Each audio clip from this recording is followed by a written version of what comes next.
Good morning বন্ধুরা, আমার নতুন একটা ভিডিওতে তোমাদের সবাইকে স্বাগত জানাই। তো সকাল সকাল উঠে রেডি টেডি হয়ে আগে মেয়েকে স্কুলে দিয়ে এসেছি ভাত খাইয়ে।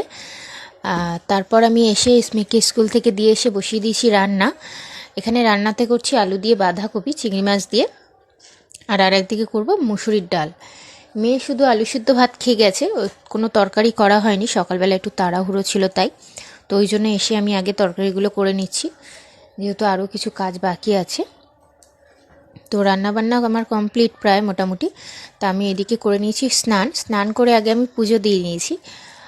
আমার ঘরের ঠাকুরকে আমি রোজ খেতে দিই না, ধূপই দেখাই শুধু, কেন আমার ঘরের জায়গাটা একটু ছোট, তো খেতে দিলে একটু জায়গা বেশি লাগে, তো ওই জন্য খেতে দেওয়া হয় না। প্রত্যেক দুবেলা শুধু একটু ধূপই দিই ঠাকুরকে।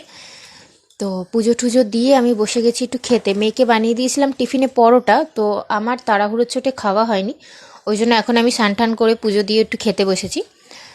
খাওয়া দাওয়া করে দেখছি অনেকটা সময় হাতে বাকি আছে, তো ওই জন্য রাত্রে ওর বাবা বলে গেছে যে ফ্রাইড রাইস আর চিলি চিকেন হবে। তো ওই জন্য একটু সবজি কেটে নিয়েছি, গাজর, বিনস, ক্যাপসিকাম আর একটু বড় বড় করে পেঁয়াজ আর ক্যাপসিকাম কেটে রেখে দিয়েছি। তারপর আমি রেডি হয়ে বেরিয়ে গেছি মেয়েকে স্কুল থেকে আনতে। মেয়েকে আমি স্কুল থেকে নিয়েছি, তো আমার আগে আগেই হাঁটছে, আর শুধু একবার পিছনে ঘুরে ঘুরে দেখছে যে মা পিছনে আসছে কিনা। তো টাটা বন্ধুরা, দেখা হবে পরের ভিডিওতে। ভিডিওটা কেমন লাগলো অবশ্যই জানাবেন।